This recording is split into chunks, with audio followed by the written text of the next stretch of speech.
बिस्मिल्लाहिर्रहमानिर्रहीम। अस्सलाम वालेकुम प्यारे दोस्तों। ये दास्तां सलाहुद्दीन अय्यूबी रहमतुल्लाह अलैह है और एक यहूदी खादिमा औरत की है।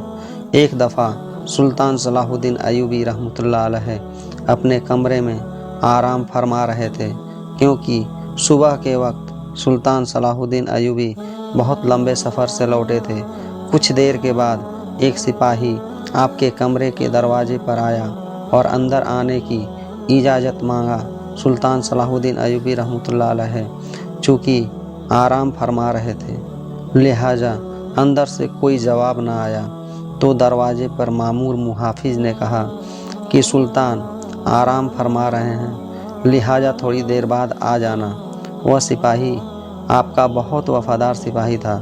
इसको बिला झिझक मुहाफिज की सुल्तान के कमरे के अंदर जाने की इजाज़त होती थी, लिहाजा उसने भी सुल्तान को जगाने को मुनासिब न समझा और सुल्तान के कमरे के दरवाजे के साथ बैठ गया। वह इंतज़ार करने लगा। चंद लम्हे गुजरने के बाद सुल्तान सलाहुद्दीन अय्यूबी की आंखें खोली तो अंदर की हरकत से मालूम हुआ कि सुल्तान सलाहुद्दीन अय्यूबी नींद से बेदार हो चुके हैं। सिपाही ने इजाज़त चाही और आपके कमरे के अंदर चला गया। सुल्तान सलाहुद्दीन अय्यूबी ने सिपाही को कहा, ऐसी क्या ख़ास बात थी कि तुम इतनी देर से मेरे कमरे के बाहर इंतज़ार फरमा रहे थे। सिपाही बड़ा हैरान हुआ कि सुल्तान को कैसे पता चला कि मैं बाहर इंतज़ार कर रहा हूँ। सिपाही ने सुल्तान से कहा, सुल्तान आप तो नींद में थे, आपको कैसे मालूम हुआ कि मैं बाहर खड़ा आपका इंतज़ार कर रहा हूँ।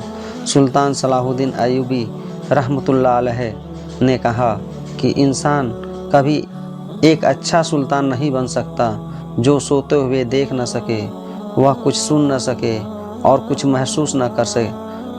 असल में सुल्तान और बहादुर सरदार वही होता है जो सोता हुआ सुन भी सके, देख भी सके और महसूस भी कर सके। सिपाही बड़ा हैरान हुआ और फिर सुल्तान ने पूछा, बताओ क्या बात है। उसने कहा, सुल्तान मौजम शाही हकीम साहब आपसे मिलना चाहते हैं। सुल्तान ने कहा, इजाज़त है, आप हकीम को लेकर अंदर आइए। सिपाही बाहर गया और चंद लम्हों के बाद शाही हकीम को लेकर सुल्तान सलाहुद्दीन अय्यूबी की खिदमत में हाजिर हुआ। सुल्तान सलाहुद्दीन अय्यूबी रहमतुल्लाह अलैह ने हकीम से पूछा, हकीम साहब बताओ क्या बात है, आखिर मुझसे मिलने की तुम्हें इतनी जल्दी क्यों है। तो हकीम साहब ने कहा, हुजूर एक बात जो मुझे कई दिनों से परेशान कर रही है, इस सिलसिले में आपसे बात करना चाहता हूँ। सुल्तान सलाहुद्दीन अय्यूबी रहमतुल्लाह अलैह ने उससे पूछा, बताओ कौन सी बात है। उसने, सुल्तान मौजम मेरे हकीम खाने में मेरी बहुत सारी शागिर्दों में एक शागिर्द है जो कि खातून है और वह यहूदी मजहब से ताल्लुक़ रखती है, लेकिन उसने इस्लाम के बारे में बहुत कुछ पढ़ा और इस्लाम के बारे में बहुत कुछ सीखा है, लेकिन एक सवाल है जिसकी वजह से वो अभी तक मुसलमान नहीं हुई है। वो चाहती है कि मुसलमान हो जाए, लेकिन एक सवाल का जवाब मेरे पास नहीं है, जिसकी वजह से वह अभी तक मुसलमान नहीं हुई है। सुल्तान सलाहुद्दीन अय्यूबी रहमतुल्लाह अलैह ने मुस्कुरा कर कहा, सुल्तान के हकीम के होते हुए भी एक सवाल का जवाब नहीं आया। बताओ वह कौन सा सवाल है इस औरत के ईमान लाने के दरमियान रुकावट बना हुआ है। तो हकीम साहब ने कहा कि सुल्तान मौजम खातून कहती है कि आखिर मुसलमान खिंजीर का गोश्त क्यों नहीं खाते हैं, आखिर इसमें ऐसी क्या बुराई है कि इस खिंजीर के गोश्त खाने की ऐसी क्या नुकसान थे जिसकी वजह से मुसलमान खिंजीर का गोश्त नहीं खाते, बल्कि इससे सख्त नफ़रत करते हैं। और यह भी कहते हैं कि हमारे गांव में तो सारे लोग अक्सर खिंजीर का गोश्त खाते हैं और अपने कबीलों में खिंजीर पालते हैं और जवान होने पर इसको काट कर खाते हैं। और वो जब भी अपने घर वापस जाती है तो अपने घर वालों के साथ खिंजीर का गोश्त खाती है, क्योंकि यहाँ तो उसे खिंजीर का गोश्त मैसर नहीं होता। मेरे पास इस सवाल का कोई जवाब नहीं था, क्योंकि मैं इस बारे में नहीं जानता। अगर आपके इस सवाल का जवाब दे देंगे तो आपकी वजह से यह गैर मुस्लिम मुसलमान हो जाएगी। उनका सुल्तान सलाहुद्दीन अयूबी भी रहमतुल्लाह अलैह ने कहा कि कल तुम इस खातून के लिए मेरे दरबार में हाजिर हो जाना। सुल्तान सलाहुद्दीन अयूबी रहमतुल्लाह अलैह सुबह दरबार में पहुँचे तो हकीम साहब इस खातून को लेकर दरबार में हाजिर हुआ और सुल्तान सलाहुद्दीन अयूबी रहमतुल्लाह अलैह से फरमाया, सुल्तान मौजम, ये हैं वो खातून जो मेरी शागिर्द हैं। यह देखकर सुल्तान ने औरत को कहा, बताओ खातून, तुम्हारा क्या सवाल है। इस औरत ने कहा, सुल्तान मौजम, मैंने इस्लाम के बारे में बहुत कुछ पढ़ा और बहुत कुछ सीखा है, जिसकी वजह से मैं आज इस जगह पर आ खड़ी हूँ। मैं इस्लाम को कबूल कर लूँ, लेकिन एक बात है जो मुझे इस्लाम कबूल करने से रोक रही है, और यह बात है कि इस्लाम खिंजीर का गोश्त खाने से क्यों मना करता है, जो कि यह तो हमारी सबसे पसंदीदा खुराक है। मैंने हर जगह देखा है कि इस्लाम ने जिस चीज़ के बारे में मना किया है वह इसकी दलील मिली है, लेकिन इस खिंजीर के गोश्त के बारे में मुझे अभी तक कोई मजबूत दलील नहीं मिली। मैंने बाइबिल को पढ़ा तो वहाँ बाइबिल में भी खिंजीर का गोश्त खाने से मना नहीं किया गया है, लेकिन आखिर इस्लाम ने क्यों मना किया है? आखिर इसके गोश्त में ऐसी क्या खराबी है? इस्लाम ने इसको खाने से क्यों मना किया है? यहूदी की तो सबसे पसंदीदा खुराक है। यह सुनकर सुल्तान सलाहुद्दीन अयूबी रहमतुल्लाह अलैह ने कहा कि अल्लाह ताला ने कुरान पाक में 3 जगह पर खिंजीर का गोश्त खाने से मना फरमाया है। फिर आपने इन आयत का भी जिक्र किया। सुल्तान सलाहुद्दीन अयूबी रहमतुल्लाह अलैह ने अपने एक मुशीर को कहा कि वह बाइबिल की किताब मेरे पास ले आओ, जो अपनी असली हालत में मौजूद है।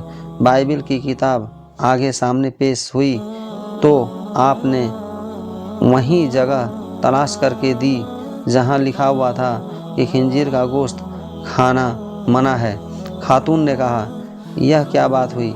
जो मेरे पास किताब है इसमें तो वाकई लिखा हुआ है कि खिंजीर का गोश्त खाना मना है। खातून ने कहा, यह क्या बात हुई? जो मेरे पास किताब है इसमें तो वाकई में लिखा हुआ है कि खिंजीर का गोश्त खाना मना नहीं है।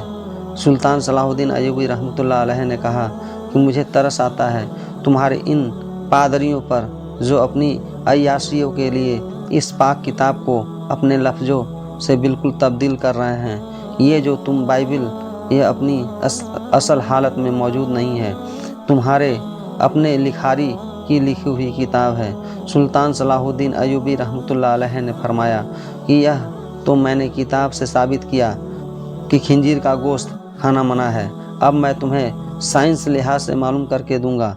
सुल्तान सलाहुद्दीन अयूबी रहमतुल्लाह अलैह ने इस खातून को हुक्म दिया कि खिंजीर का गोश्त पकाकर कल सुबह मेरे दरबार में ले आना। वो खातून सुल्तान के सिपाहियों के साथ जंगल में गई, एक सूअर का शिकार किया और अगली सुबह इसका गोश्त पकाकर सुल्तान सलाहुद्दीन अयूबी के सामने ले आई। सुल्तान ने इस गोश्त को तिराहा से देखते हुए खातून को कहा कि इस पके हुए गोश्त में एक बोटी को छुरी के साथ 2 हिस्से करो। जब खातून ने खिंजीर की बोटी के 2 हिस्से किए तो उसके दरमियान में से गोश्त कच्चा निकला। सुल्तान ने कहा, खातून, क्या तुमने इस गोश्त को अच्छी तरह से नहीं पकाया? नहीं सुल्तान आजम, मैंने इसको बहुत अच्छे से पकाया है। तो सुल्तान ने कहा, अब तुम्हारी समझ में मेरी बात ज़रूर आ जाएगी कि हराम गोश्त चाहे जितना भी अच्छी तरह से पका लो, एक दफ़ा पकाओ, कितनी दफ़ा भी पकाओ, आग की तपिश भी पूरी तरह से पका नहीं सकती, बल्कि दरमियान में कच्चा रह जाता है, और जब भी तुम्हारे पेट के अंदर जाता है तो बहुत सारी बीमारियों का सबब बनता है। इसलिए इस्लाम ने इसको खाने से मना कर दिया है।